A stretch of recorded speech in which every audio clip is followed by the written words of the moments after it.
Mississippi, 1873. The heat pressed down like a hand on the lungs, thick and suffocating. The kind of heat that makes you forget what cool feels like. In that heat, a young enslaved woman was brought to a plantation, purchased for a specific purpose, to care for the master's daughter. It wasn't random selection. The master had been deliberate, seeking a woman who was docile, quiet, good with children. What he failed to see, what he couldn't possibly have imagined, was the weight carried in that woman's eyes. Generations of survival looked back at him from behind her calm expression. The strength of someone who had learned, long ago. That silence was its own kind of weapon. Her name was Clara. Within 3 weeks of arriving at the Thornton estate, Clara would become the epicenter of a storm that would fundamentally shake the master's understanding of power itself. Clara was 22. Born on a Louisiana plantation, she had been sold 3 times before she ever set foot on the Thornton property in Carroll County, Mississippi. Her purpose here was specific: nursemaid for little Margaret Thornton, the master's only child, a 5-year-old girl with blonde ringlets and her father's cold, pale blue eyes. But the slave trader had omitted a crucial detail about Clara, a detail that would prove to be the linchpin of everything that followed. Clara could read. Her previous mistress in Louisiana had taught her, in secret, defying every law and custom that forbade it. And Clara had taken that gift and run with it, using it to learn, to understand the world beyond the cotton fields, to decipher newspapers and legal documents, to know her rights, even in a world that denied she had any. The Thornton estate was a cotton operation, 1,500 acres worked by 3 enslaved people. The big house sat on a rise overlooking the fields, all white columns and sprawling porches, shaded by magnolia trees, a picture of wealth and gentility. But beneath that genteel surface was a brutal reality. Charles Thornton ran his domain with an iron will, maximizing profit through a regimen of violence and fear. His wife, Abigail, maintained the facade of civilization, hosting dinner parties and charitable events, while carefully ignoring the cruelty that made her comfortable life possible. Before we go further with this incredible story, take a moment to comment where you're listening from, and subscribe so you don't miss what comes next. Let's continue. Charles Thornton was 38, tall and handsome in a way that made people overlook his cruelty. He had inherited the plantation from his father a decade earlier. The old man's death had been sudden. Some called it apoplexy. Others whispered it was poison, administered by an enslaved cook who had simply had enough. Charles had stepped in immediately and proved himself even more ruthless than his predecessor. He increased cotton production by 20% through methods that left people broken and dying in the fields. His peers considered him a success, a man of ambition and drive, someone to be emulated. Abigail Thornton was 34, daughter of a prominent Charleston family. She had married Charles at 19 in a strategic alliance between 2 wealthy houses. Her father needed Charles's money. Charles needed her family's social connections. Love had never been part of the bargain. 15 years of marriage had taught Abigail many things. It had taught her that her husband was cruel and selfish. It had taught her she had no legal power, no recourse, no escape. It had taught her that survival meant compliance, meant looking away, meant accepting the unacceptable, day after day, until you couldn't remember the person you'd been before. But Abigail harbored a secret, something she had hidden even from herself for years, buried deep beneath layers of compromise and resignation.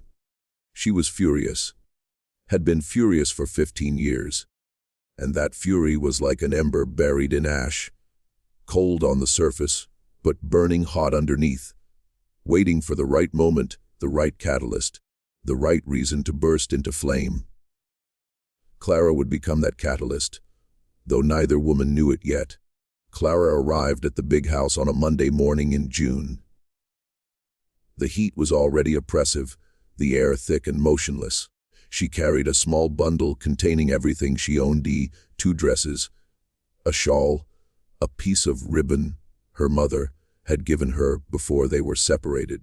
She was taken to the nursery on the second floor, a large, sunny room filled with toys and books, and a small bed where Margaret slept. Abigail Thornton was there, standing by the window. She turned when Clara entered and looked her up and down with the practiced assessment of someone accustomed to evaluating property. "You're the new nursemaid," Abigail said, her voice cool and controlled. "Yes, Mum," Clara said quietly, keeping her eyes down as she had been taught. "You'll care for Margaret. Keep her clean, fed, entertained. You'll sleep here in the nursery, be available at all times. You'll take your meals in the kitchen with the other house staff. You'll speak only when spoken to. Is that clear?" "Yes, ma'am," Clara repeated. Abigail studied her for a moment longer. Something about this woman bothered her. Something in her bearing, the way she held herself with quiet dignity despite her circumstances. It was unsettling, threatening somehow. Margaret was shy at first, hiding behind her mother's skirts and peeking out at Clara with curious eyes. But children are rarely shy for long, especially when they're lonely. Margaret had no siblings, no friends her own age, isolated in this big house with only adults for company.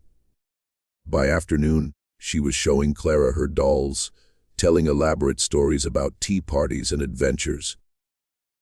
Clara listened patiently, responded with the right questions, made the child feel heard and important.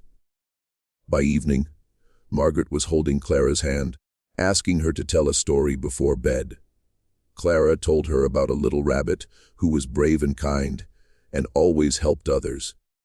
It was a simple story, the kind any child would enjoy. But woven into it were subtle lessons about courage and resistance, about standing up to bullies, about protecting the weak. Clara had learned long ago that you could teach dangerous ideas if you wrapped them in innocent stories. Margaret fell asleep smiling, and Clara sat in the rocking chair beside her bed, grateful for this small space of peace. But also watchful, alert, knowing that peace never lasted long in places like this. Charles Thornton noticed Clara immediately. How could he not? She was beautiful in a quiet way, with smooth, dark skin and large, expressive eyes. She moved gracefully despite the exhaustion that came from years of hard labor. And there was something about her demeanor, a calm dignity he found both intriguing and challenging. He made excuses to come to the nursery, checking on his daughter, asking questions about her care, standing too close to Clara, letting his hand brush against hers when he reached for something. Clara recognized what was happening. She had seen it before on other plantations and knew exactly where this was leading. But what made it worse this time, what made it more dangerous, was that Charles wasn't just attracted to Clara. He was obsessed with breaking her. He had noticed that quiet dignity, that sense that she knew something he didn't, that she was judging him even as she obeyed him. And he couldn't stand it. Couldn't tolerate the idea that this enslaved woman might think herself his equal in any way. He was determined not just to use her body, but to destroy her spirit, to make her understand completely and irrevocably that she was nothing, that he was everything, that her only purpose was to serve his desires. For the first 2 weeks, Clara focused entirely on Margaret, building trust with the child, establishing routines, making herself indispensable. She woke early to dress Margaret, made sure she ate properly, took her outside to play in the garden, taught her songs and games, read to her from the children's books in the nursery. And here Clara took a risk. When they were alone, she would point to words, teach Margaret the letters, help her sound out simple sentences. It was dangerous. Teaching a white child to read was one thing, but teaching her in a way that also reinforced Clara's own literacy was quite another. If anyone found out that Clara could read, she would be severely punished. But she took the risk because knowledge was power, the only power she had. Margaret adored her, would cry if anyone else tried to put her to bed, would ask for Miss Clara constantly. And Abigail noticed this. Noticed how her daughter had bonded with this woman in a way she never had with previous nursemaids. Noticed how Clara was patient and kind, but also firm, setting boundaries, teaching discipline without harshness. And something about this bothered Abigail, stirred up feelings she had buried long ago. She remembered wanting to be that kind of mother, remembered planning to raise her daughter with love and attention. But Charles had other ideas, believed children should be raised by servants while parents maintained distance and authority. And Abigail had complied as she always did, had given up that dream like she'd given up so many others. Charles's visits to the nursery became more frequent. He would arrive after Margaret was asleep, sit in the chair by the window, talk to Clara in a low voice, asking about her life, where she came from, what she thought about various things. It was a game to him, a cat playing with a mouse. He enjoyed watching her discomfort, enjoyed the way she tried to answer minimally without being disrespectful, tried to maintain distance without openly refusing him. Clara answered carefully, "Yes, sir, no, sir," trying not to engage, trying not to give him any encouragement. But her resistance only seemed to intrigue him more. Then one evening, 2 weeks after Clara arrived, something happened that changed the dynamic. Charles came to the nursery earlier than usual. Margaret was still awake, playing with her dolls. He picked up one of the books from the shelf, a collection of fairy tales, and said to Margaret, "Let's see if your new nursemaid can read to you." Handing the book to Clara, Clara felt her heart stop. This was the test, the trap. If she admitted she could read, she'd be punished. If she pretended she couldn't read, she'd miss an opportunity. She made a split-second decision, took the book, opened it to a random page, and began to read. Her voice was clear and steady. She read the story of Cinderella, about a girl who was treated as a servant, but whose inner worth was eventually recognized. She read beautifully, with expression and emotion. Margaret was entranced. Charles was shocked. "Where did you learn to read?" he demanded. "My previous mistress taught me, sir," Clara said quietly. "She believed literacy would make me a better nursemaid." Charles stared at her, his face unreadable. Then he smiled. It wasn't a nice smile. Well, he said. "You're full of surprises, aren't you? We'll have to see what other talents you're hiding." He left the nursery. Clara's hands were shaking. She had just revealed something that made her valuable, but also more vulnerable. She had just made herself more interesting to Charles, which was the last thing she wanted. That night, Charles told Abigail about Clara's literacy, told her with a mixture of surprise and something darker. "The new nursemaid can read," he said. "Can you imagine an educated nigger right here in our house?" Abigail was setting out her clothes for the next day. She paused. "That's unusual," she said carefully. "Where did she learn?" "Apparently her previous owner taught her," Charles said. "Can you believe it? Teaching a slave to read, it's against the law. Illegal in Mississippi, illegal in Louisiana. But some people think they're above the law." Abigail nodded, said nothing. But something stirred in her mind. A literate enslaved woman was dangerous, unpredictable, but also potentially useful, potentially an ally if approached correctly. She filed that information away. The next morning, Abigail went to the nursery, found Clara dressing Margaret for the day, sent Margaret to play in the garden, under the supervision of another servant. then turned to Clara. "You can read," she said.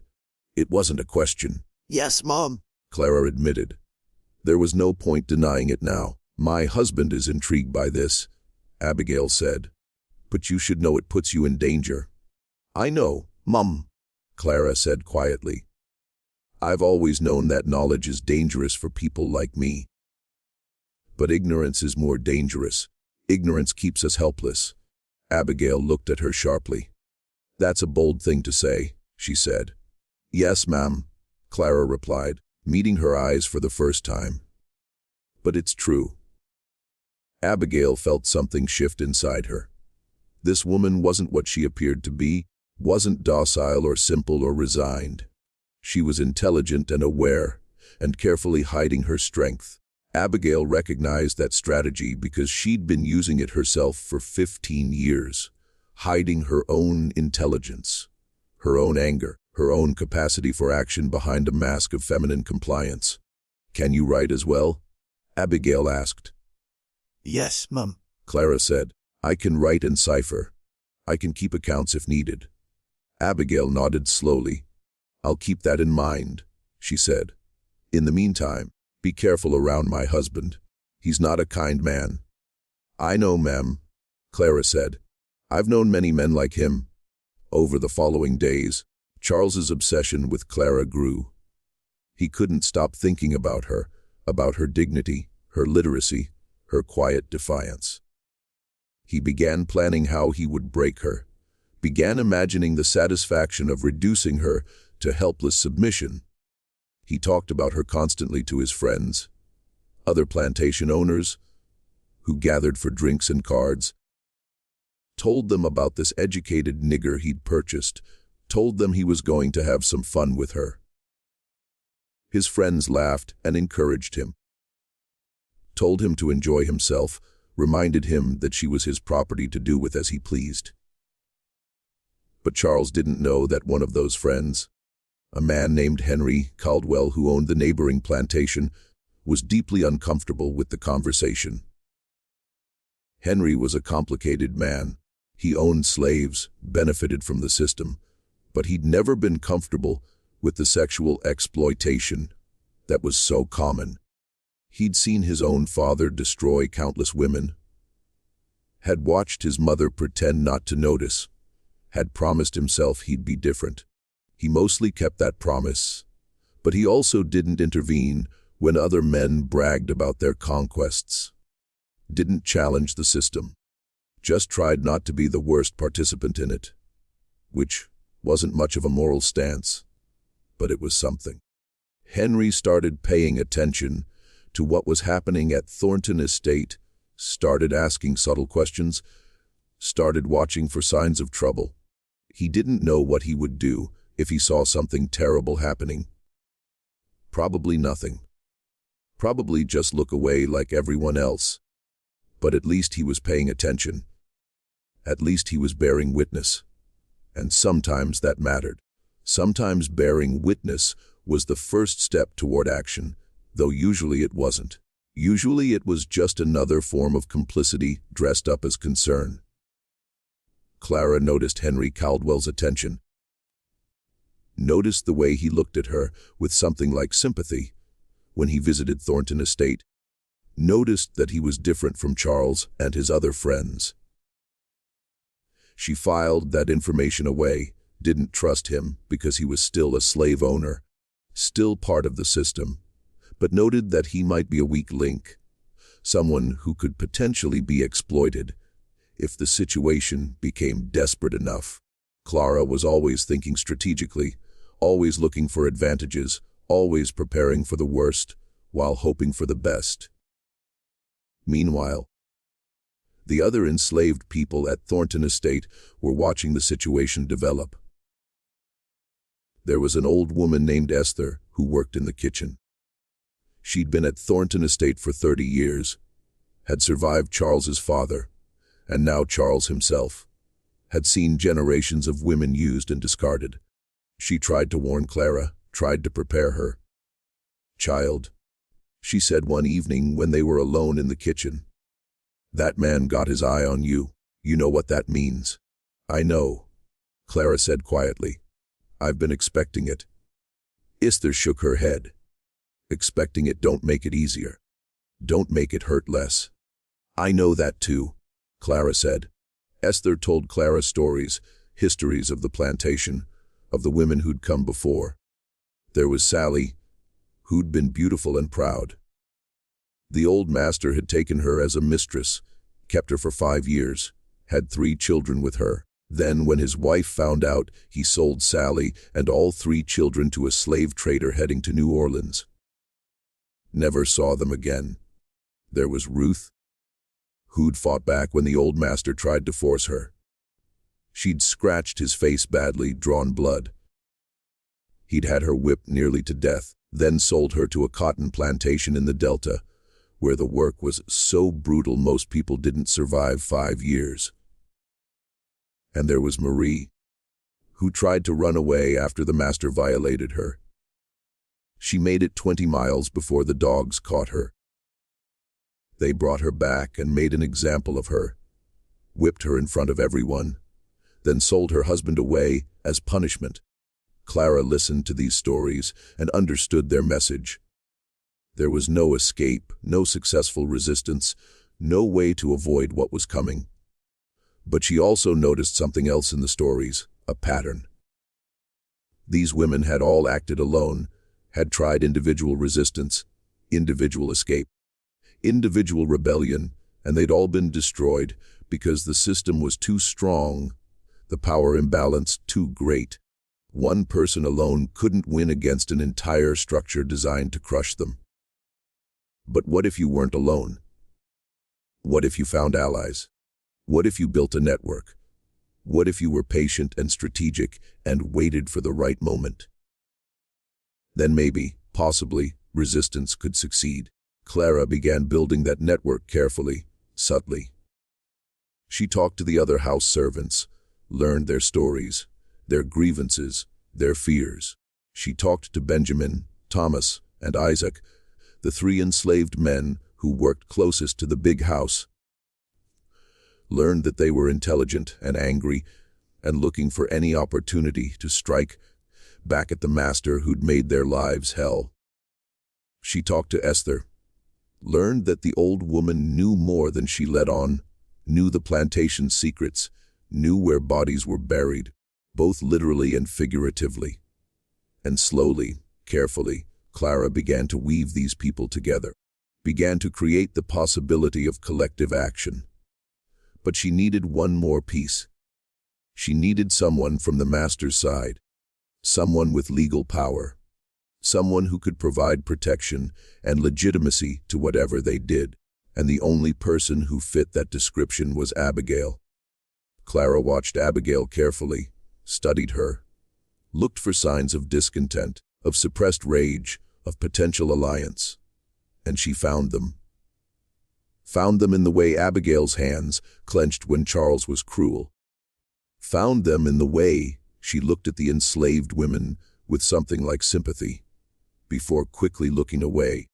Found them in the way she held her daughter, just a little too tight, as if afraid Margaret would be corrupted by her father's influence. Clara made a decision, a risky decision. She decided to trust Abigail just enough to test her. One afternoon when they were alone in the nursery, Margaret napping peacefully, Clara said quietly, "Ma'am, may I ask you a question?" Abigail looked up from her needlework, surprised. "Of course," she said. Clara took a breath. "Do you ever wish things were different? Do you ever imagine a world where people couldn't own other people? Where women had power over their own lives? Where cruelty wasn't rewarded and protected by law?" It was a dangerous question.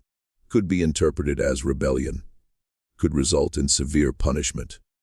But Clara needed to know, needed to understand if Abigail was a potential ally or just another enemy. Abigail stared at her, shocked by the directness of the question. Her first instinct was to report this impertinence, to have Clara whipped for suggesting such things. But something stopped her. Maybe it was the honest desperation in Clara's eyes. Maybe it was her own suppressed feelings finally breaking through. Maybe it was simply that she was tired of pretending. "Yes," Abigail said finally, her voice barely above a whisper. "I wish things were different, every single day. I've wished it for 15 years. But wishing changes nothing. Power changes things," Clara said.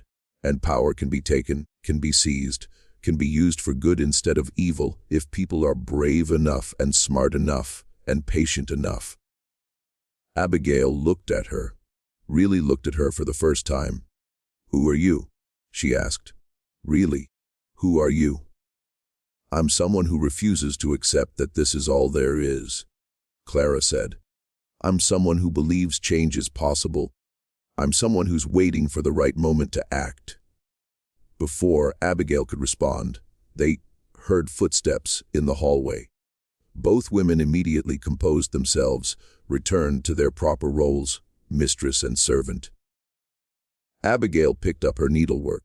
Clara checked on Margaret. When Charles entered the nursery, he saw nothing unusual, just his wife doing handwork while the nursemaid tended his daughter. But something had shifted. Something had been set in motion. An alliance had begun to form, fragile and uncertain, but real. And that alliance would soon be tested in ways neither woman could have predicted. Charles's visits to the nursery became more frequent and more aggressive. He no longer bothered with pretense, would arrive late at night, would stand over Clara's bed, would make it clear what he wanted. Clara resisted as much as she dared, tried to delay, tried to redirect. But she knew time was running out, knew that eventually Charles would tire of the game and simply take what he wanted. She also knew that when that happened, when he finally violated her, that would be the moment, that would be the catalyst that turned potential resistance into actual action. Meanwhile, Charles was facing his own problems. The plantation wasn't as profitable as it had been. Cotton prices were dropping. Several of his investments had failed. He owed money to banks in Jackson and Vicksburg, was struggling to maintain the appearance of wealth, while actually sliding toward bankruptcy. And this financial pressure made him more volatile, more cruel, more desperate to assert his power in the one area where he still felt in control, his absolute dominion over the enslaved people who worked his land.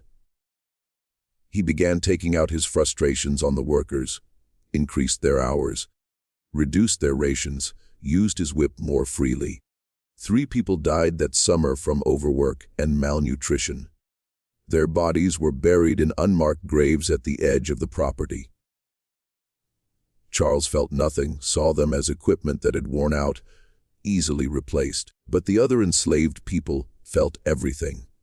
Felt rage and grief and terror and desperate hope that someone, somehow, would make him pay for what he'd done. Clara listened to their anger, shaped it, directed it, prepared them for the moment when they could act. Abigail also noticed the increased brutality, noticed Charles's mood getting darker, noticed the fear in the house servants' eyes.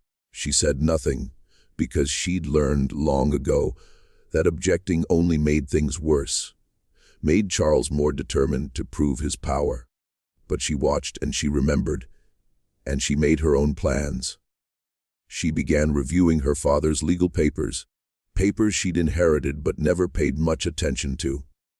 Began understanding what power she might have if she chose to use it. Began calculating how she might gain control of the plantation if Charles was removed from the picture. Then one night in late June, 3 weeks after Clara had arrived, everything came to a head. It was after midnight. The house was quiet except for the usual night sounds. Crickets and frogs, the creak of old wood settling. Clara was dozing in the rocking chair beside Margaret's bed, exhausted from a long day. She woke to find Charles standing over her, smelling of whiskey and cigars, his hand on her shoulder. "Wake up," he said quietly, not bothering to hide his intentions anymore. "It's time you learned your place." Clara stood immediately, stepped back. Her heart was pounding, but she kept her voice steady. "Please, sir," she said. "Please don't do this. Miss Margaret might wake up." Charles smiled. It wasn't a kind smile. "She won't wake up," he said. "I gave her medicine in her milk at dinner. Made sure she'd sleep deep. Nobody's going to interrupt us, Clara. Nobody's going to save you. You belong to me, and it's time you understood what that means." He moved toward her. Clara backed away until she hit the wall. There was nowhere left to go.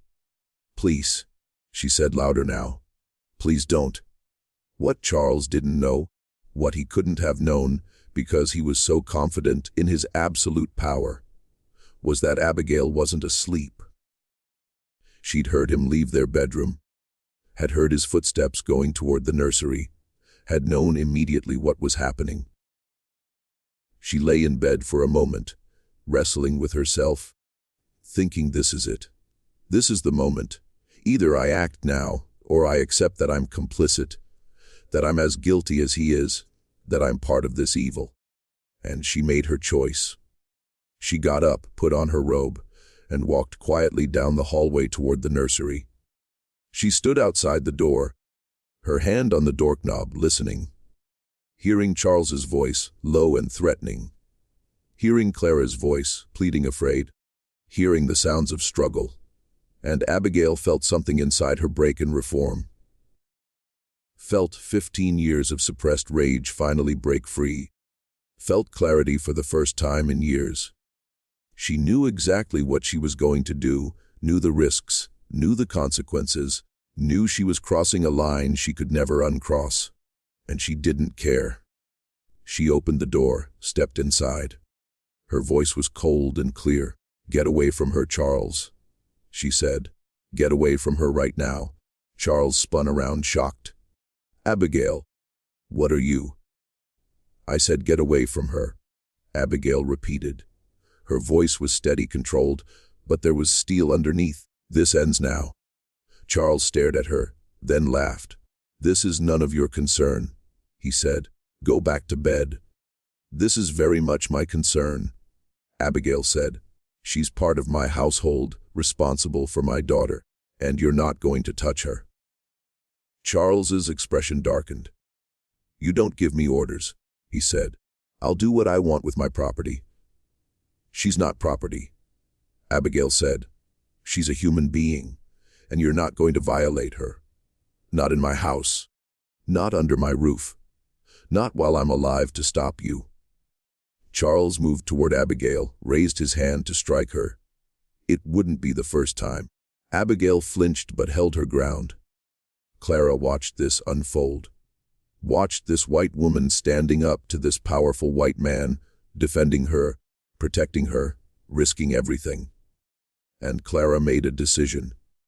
She grabbed the heavy brass candlestick from the table beside the bed, stepped forward, and brought it down hard on the back of Charles's head. Not hard enough to kill him, but hard enough to stun him.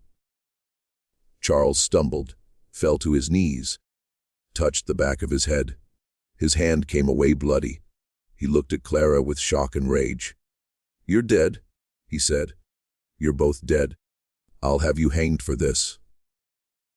But Abigail was already moving, already implementing a plan she'd been forming for weeks without quite realizing it. She ran to the hallway, called out, "Benjamin! Isaac! Come quickly. Bring rope."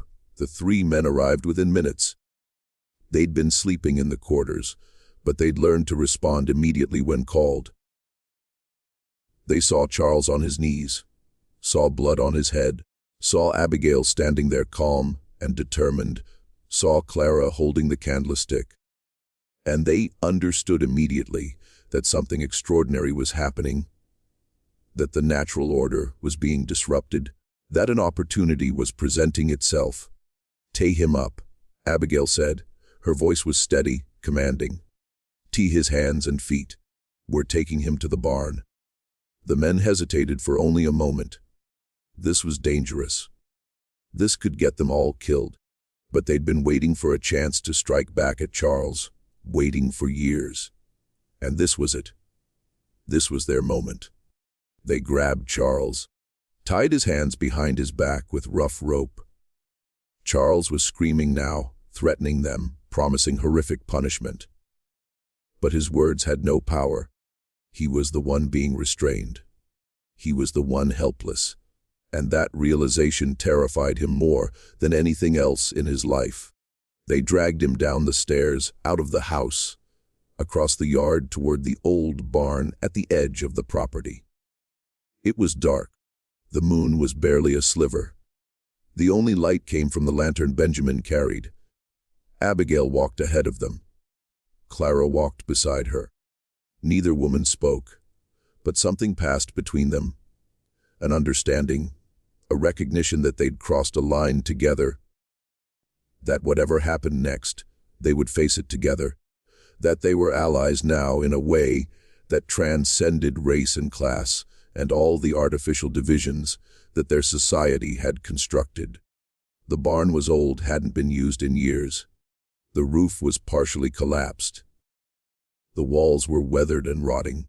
It stood in a small clearing surrounded by oak trees, isolated and hidden from view. They brought Charles inside. The interior was dim and dusty even with the lantern. Old tools hung on the walls, hay scattered on the dirt floor. There was a thick wooden beam running across the center of the barn. Dutch, the overseer, had arrived by then, drawn by the commotion. When he saw what was happening, he immediately understood that he had a choice to make. Side with Charles, who was currently tied up and bleeding, or side with Abigail, who was clearly in control. It was an easy decision. Dutch had always been loyal to whoever paid him, and right now, Abigail was the one with power. "Throw a rope over that beam," Abigail ordered. Dutch complied. They tied Charles's hands behind his back, then pulled the rope through his bound hands and over the beam, hauled him up until his arms were stretched above his head and his feet barely touched the ground. It was a position of complete helplessness, complete vulnerability. Charles was still screaming, still threatening, but his voice was getting weaker, hoarser.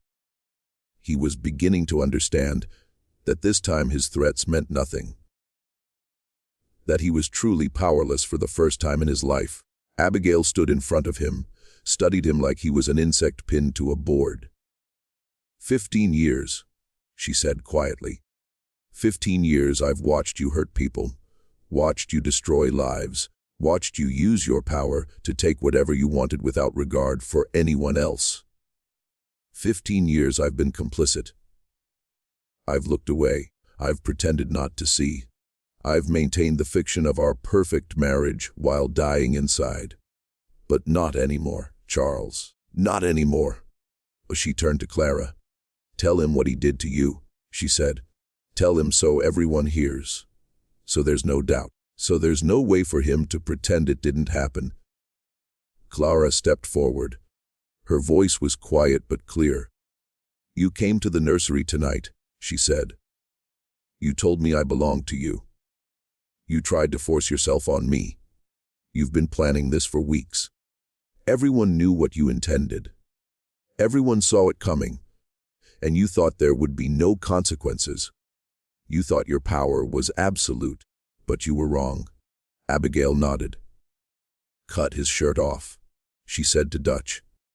"Let him feel what it's like to be exposed, to be vulnerable, to be helpless." Dutch picked up a knife from the wall, cut Charles's shirt away, let it fall to the dirt floor. Charles was bare-chested now, his skin pale in the lantern light. He looked smaller somehow, less imposing, less powerful. Abigail walked around him slowly. "You like having power over others," she said. "You like making people afraid, making them submit, making them feel helpless. So now you're going to know what that feels like. You're going to experience the fear and helplessness you've inflicted on so many others." She picked up a short leather strap from the wall. It was used for disciplining horses, was designed to cause pain without permanent damage. She held it in her hand, tested its weight, looked at Charles. "This is for Sally," she said, and brought the strap down across his back. Not hard enough to cause serious injury, but hard enough to hurt. Hard enough to sting and burn. Charles cried out more from shock than pain. He'd never been struck before in his life, had always been the one inflicting pain, never receiving it. "This is for Ruth," Abigail said, and struck again. "This is for Marie," another strike. "This is for all the women you've violated over the years. For all the families you've torn apart. For all the children you've sold away from their mothers. For all the people you've worked to death. For all the cruelty you've inflicted without consequence." She kept striking. Not wildly, not out of control, but methodically, deliberately, each blow calculated to hurt without causing permanent damage. After 10 strikes, Abigail stopped, handed the strap to Clara. "Your turn," she said. Clara took the strap, looked at Charles hanging there, crying. Felt all the rage and fear and pain she'd been carrying for years, for her entire life. Felt the accumulated suffering of generations. And she struck once, twice, 3 times. Each blow carrying the weight of every violation, every humiliation, every moment of helplessness. Charles was sobbing now, all his arrogance gone, all his power stripped away, leaving just a pathetic man who'd finally faced consequences for his actions. Abigail raised her hand, stopping the beating. "That's enough," she said. "We're not trying to kill him. We're trying to teach him." She turned to Benjamin, Thomas, and Isaac. "Take him down. Put him in the root cellar. Chain him there. No food for 3 days. Just enough water to keep him alive. I want him to have time to think, time to understand what he's done, time to realize that his power was always an illusion." The men untied Charles, dragged him out of the barn toward the root cellar. He was too broken to resist, too shocked to fight back, just let himself be dragged like a sack of grain. The root cellar was beneath the old kitchen building, a damp, dark space used for storing vegetables. It was maybe 8 feet square, with a dirt floor and stone walls. They threw Charles inside, chained his ankle to a support post. The chain was long enough that he could move around a little but not reach the door. Dutch told him he'd check once a day, told him if he made noise, if he tried to call for help, they'd gag him, leave him in complete silence. Charles nodded numbly. All the fight had gone out of him. They left him there alone in the darkness. Abigail and Clara walked back to the house together. Dawn was breaking. The sky was lightening in the east. Birds were starting to sing. It should have felt like a new beginning, like liberation. But instead, both women felt the weight of what they'd done, felt the danger they were now in. "What happens now?" Clara asked quietly. "Now we prepare," Abigail said. "Charles has friends, allies, people who will come looking for him. We need to be ready. We need a plan that goes beyond just punishing him. We need a way to actually change the situation permanently. Otherwise, this was just temporary revenge, just a moment of satisfaction before everything collapses." They spent the next 3 days preparing. Abigail reviewed legal documents, consulted with her father's lawyers in Jackson, found ways to potentially gain control of the plantation if Charles was declared incompetent. Clara talked to the other enslaved people, built support, made sure everyone understood what was happening and what was at stake. Dutch, the overseer, proved surprisingly useful. He knew Charles's business dealings, knew about the debts, knew which creditors were pressing hardest, knew that the plantation was on shaky financial ground. This information became leverage, became a tool they could use. On the 3rd day, Abigail went to the root cellar, opened the door, looked inside. Charles was huddled in the corner, filthy and broken. 3 days in darkness with minimal food and water had done something to him, had stripped away the last vestiges of his arrogance and pride. When he saw Abigail, he started crying, started begging to be let out, promising he would change, promising anything. Abigail stood there looking down at him with no pity, no compassion, just cold calculation. "I'm going to make you an offer," she said. "You're going to sign papers giving me legal control of this plantation. You're going to claim mental incompetence, say you're unable to manage the estate, appoint me as conservator with full authority." "I can't," Charles said weakly. "The law, a married woman can't." "There are ways," Abigail interrupted. "My father's lawyers have found precedents, unusual circumstances where wives have gained control. It requires your voluntary signature and witness testimony about your incapacity. We have both. The overseer and several white employees will testify that you've been acting erratically, making poor decisions, endangering the plantation. With their testimony and your signature, the court will approve the arrangement." Charles shook his head. "I won't sign. I'll never sign." Abigail smiled coldly. "Then you'll stay here," she said. "Stay in this cellar until you die.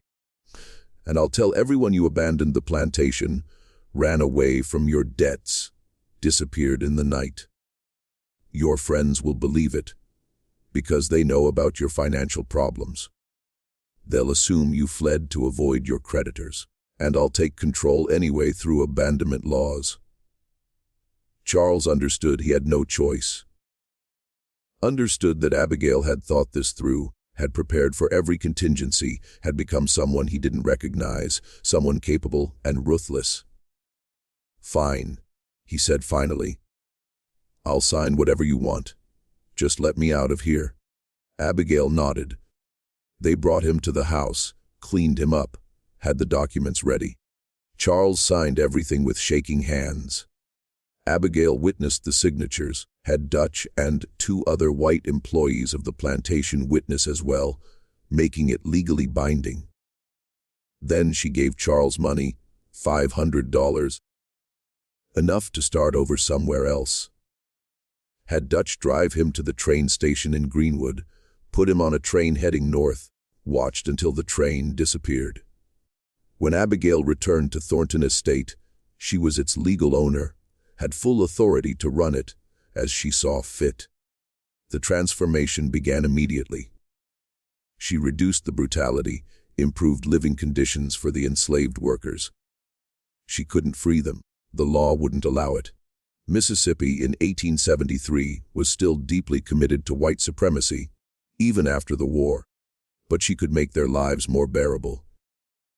She paid small wages, allowed families to stay together, reduced working hours slightly, stopped the most extreme punishments.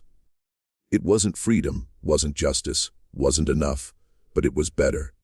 And people noticed. Clara's position changed dramatically. She was still technically enslaved, still legally property. But Abigail gave her real authority over the household, paid her wages that Clara could save, treated her with respect, allowed her to make decisions. Their relationship evolved, became something neither of them had a name for. Not quite friendship because of the power imbalance. Not quite partnership because of the legal inequality, but something real built on shared experience and mutual respect. And the memory of that night, when they'd crossed every line together. Margaret continued to adore Clara, didn't understand exactly what had happened. Knew only that her father was gone, and her mother was different now, stronger, more present, more engaged. Clara continued teaching Margaret both the basic skills she was supposed to teach and the more dangerous lessons about equality and justice and human dignity.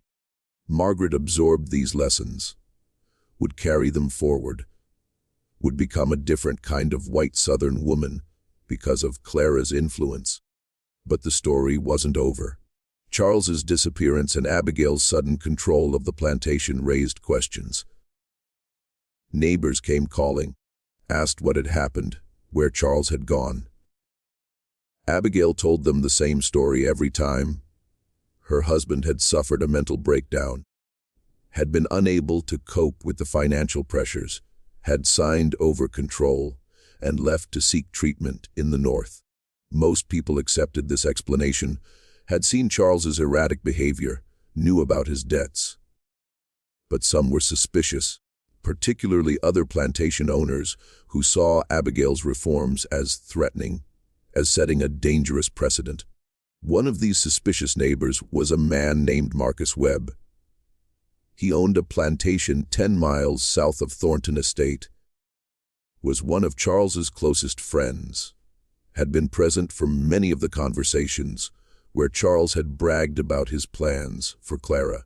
Marcus didn't believe Abigail's story, thought something more had happened, thought maybe Charles had been forced out, maybe even killed.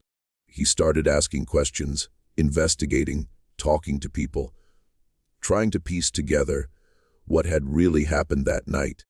Marcus came to Thornton Estate one afternoon, asked to speak with Abigail. They sat in the parlor, tea served by house servants who kept their faces carefully neutral. Marcus was direct. Charles wouldn't have just left, he said. Wouldn't have given up his plantation without a fight. Something happened here. Something you're not telling us. Abigail met his eyes calmly. My husband had a breakdown, she said. Signed the papers of his own free will. Left voluntarily. If you don't believe me, you're welcome to hire lawyers, review the documents, interview the witnesses. Everything was done legally and properly. Marcus studied her, trying to read her, trying to find a crack in her story. What about the slave girl? He said. The one Charles was interested in. The one who can read. Is she still here? Clara is my daughter's nursemaid. Abigail said. She's part of my household. Why do you ask? Just curious, Marcus said. Charles talked about her a lot. Seemed quite taken with her. I want to make sure she's being treated properly. Clara is treated well, Abigail said firmly. She's valuable to me, essential to my daughter's care. I have no intention of selling her or allowing anyone to harm her. Marcus left unsatisfied, unconvinced. He continued investigating, hired a private detective, a man who specialized in finding fugitive slaves and investigating plantation disputes. The detective started interviewing people, enslaved and free, asking questions, offering money for information. He talked to other plantation owners, to merchants in town, to anyone who might know something about what had happened at Thornton Estate. And slowly, piece by piece, he began assembling a picture that contradicted Abigail's official story. The detective talked to a field hand from a neighboring plantation who claimed he'd seen activity at Thornton Estate late one night in June. Had seen lanterns moving toward the old barn. Had heard sounds that might have been shouting. The detective talked to a merchant in Carrollton who said Charles had seemed desperate the last time. They'd spoken. Had asked about selling equipment quickly. Had seemed afraid of something. The detective talked to the train station master in Greenwood, who remembered a man matching Charles's description boarding a train north. Remembered he'd seemed broken, defeated, accompanied by Thornton Estate's overseer, who'd watched him board like a prisoner. The detective compiled all this information, presented it to Marcus Webb, told him that while he couldn't prove anything illegal had happened, the evidence suggested Charles had been coerced, had been forced to sign the papers under duress, had been essentially kidnapped and expelled from his own plantation. Marcus took this information to other plantation owners, showed them the detective's report, argued that Abigail needed to be stopped, that what she'd done set a dangerous precedent, that if wives could seize control from their husbands, if enslaved people could participate in such actions without consequence, the entire system was threatened. A group of plantation owners, led by Marcus Webb, decided to take action. They couldn't bring legal charges because the documents were properly executed, but they could apply social and economic pressure. They could make Abigail's life difficult, could refuse to do business with her, could ostracize her socially, could make it clear that what she'd done was unacceptable. They held a meeting, agreed on a strategy, decided to confront Abigail together, force her to either admit what had really happened or face complete isolation. When Abigail learned about this group, about their investigation and their plans, she knew she had to act decisively, had to find a way to neutralize the threat they represented. She couldn't fight them directly, didn't have enough power or influence, but she could outmaneuver them, could use information as a weapon, could expose their own vulnerabilities and hypocrisies. She called a meeting with Clara, Dutch, Benjamin, Thomas, and Isaac, told them about the situation, asked for ideas. Together, they developed a plan. The plan was risky, depended on several things going right, depended on people making the choices Abigail predicted they would make. But it was possible, and it was their best option. Abigail sent letters to each of the plantation owners in Marcus Webb's group, invited them to Thornton Estate for dinner, told them she wanted to address their concerns, wanted to clear the air, wanted to prove that everything had been done properly and legally. The men accepted the invitation, saw it as an opportunity to confront Abigail on her own territory, to force her to admit the truth. On the night of the dinner, 8 plantation owners arrived at Thornton Estate, including Marcus Webb. They were shown into the dining room, a long table set with fine china and crystal, candles providing soft light. Abigail greeted them graciously, played the perfect hostess, served them an excellent meal, waited until they were comfortable, had drunk enough wine to be relaxed, before she revealed her real purpose. "Gentlemen," she said finally, "I know you have concerns about how I came to control this plantation, about what happened to my husband, and I'm prepared to tell you the truth, the whole truth. But first, I want to show you something." She nodded to Dutch, who brought in a leather portfolio. Abigail opened it, spread documents across the table. "These are records," she said. "Ledgers, correspondence, contracts. They document various illegal activities conducted by plantation owners in this county, including several of you here tonight." She pointed to specific documents. "This one shows that Marcus Webb has been claiming more enslaved people on his census than he actually owns, collecting government subsidies for people who don't exist. That's fraud, a federal crime." She pointed to another document. "This one shows that Thomas Ricks has been smuggling enslaved people from Alabama without proper documentation, avoiding taxes and import fees. Also illegal." The men stared at the documents, tried to understand where Abigail had gotten this information, how she knew these things. "My husband kept detailed records," Abigail explained. "He was involved in many of these schemes, participated in the fraud and smuggling and other crimes. And he documented everything, kept copies of everything, insurance in case anyone ever turned against him. When I took control of the plantation, I found all his records, studied them carefully, and I've made copies, sent them to lawyers in Jackson with instructions to deliver them to federal authorities if anything happens to me or to anyone under my protection." The room was completely silent. The men understood immediately what Abigail had done. She'd created mutually assured destruction. If they moved against her, she would destroy them, expose their crimes, bring down legal consequences that would ruin them all. It was brilliant and ruthless, and exactly the kind of leverage she needed. "Gentlemen," Abigail said calmly, "I have no interest in exposing anyone, no desire to cause trouble. I simply want to run my plantation in peace, want to be left alone, to manage my affairs as I see fit. If you're willing to do that, willing to stop investigating and stop pressuring me, then these documents will remain private. But if you continue to interfere, if you try to undermine me or harm anyone under my protection, then everything goes public. The choice is yours." Marcus Webb stood up. His face was red with rage and humiliation. "This is blackmail," he said. "Yes," Abigail agreed pleasantly. "It is. Exactly what my husband would have done. I learned from the best. The only difference is I'm using these tools to protect people rather than exploit them. Now sit down and make your decision." Marcus sat, looked around at the other men, saw fear and calculation in their eyes. They were all thinking the same thing, weighing the risk of exposure against the satisfaction of punishing Abigail. And the math was clear.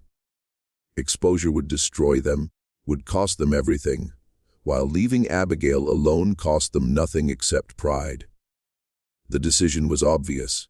"We'll leave you alone," Marcus said finally, his voice tight with suppressed rage. "We'll stop investigating. Stop interfering. But know this, Abigail, you've made enemies tonight. Powerful enemies. If you ever slip, if you ever make a mistake, we'll be there." "Excellent," Abigail said pleasantly. "I wouldn't expect anything less. Now, gentlemen, dessert is served." The rest of the evening was tense but civil.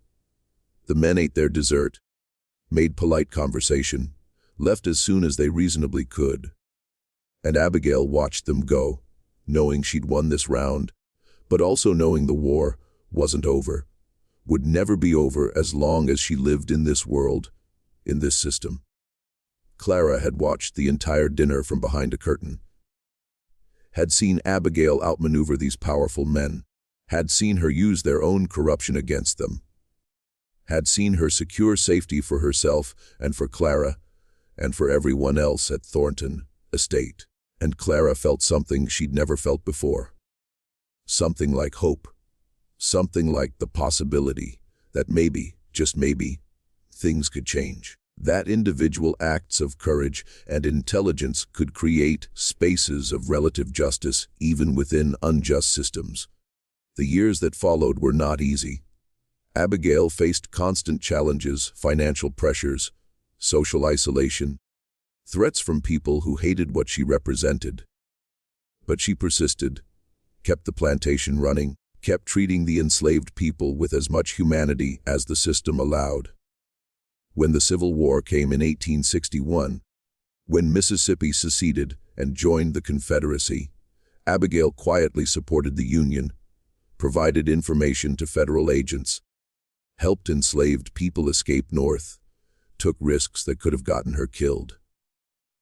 When the war ended and slavery was abolished, Abigail was one of the few plantation owners who adapted smoothly, offered wage labor contracts, maintained relationships with the formerly enslaved people. Clara stayed, not because she had to, but because she chose to. Because this place had become home in a strange way. Because her relationship with Abigail, while still complicated and marked by history, was also real, was built on mutual respect and shared struggle. Clara lived to see freedom, lived to see her children and grandchildren grow up free, lived to tell her story and make sure it was remembered. Abigail lived into old age, died in 1921 at 82. In her final years, she wrote a detailed memoir, told the truth about what had happened in 1873, about the night she'd heard everything and chosen revenge, about how she and Clara had stopped Charles, about how they'd built an unlikely alliance that had protected people and created change, however limited. Her memoir was controversial. Some condemned her, others celebrated her. But everyone agreed she'd been extraordinary, had done something remarkable. The story of that night, of what Clara and Abigail did together, became legend in the community, was told and retold, was used to teach about resistance and courage and the complicated nature of justice. It became a reminder that even in the worst systems, even in the most oppressive circumstances, People could choose to act, could choose humanity over cruelty, could choose to protect the vulnerable, even at great personal risk. And those choices mattered, created ripples that spread far beyond any individual life, contributed to larger movements for justice and equality. The master tried to use the enslaved Nanny, thought his power was absolute, thought he could take whatever he wanted without consequence. But his wife heard everything, chose revenge over complicity, chose Clara over her husband, chose justice over comfort, and that choice changed everything. Saved Clara, transformed Abigail, created a space of relative humanity within an inhuman system, and proved that resistance was possible, that courage could emerge from unexpected places, that the powerless were never completely powerless as long as they could think and plan and act together.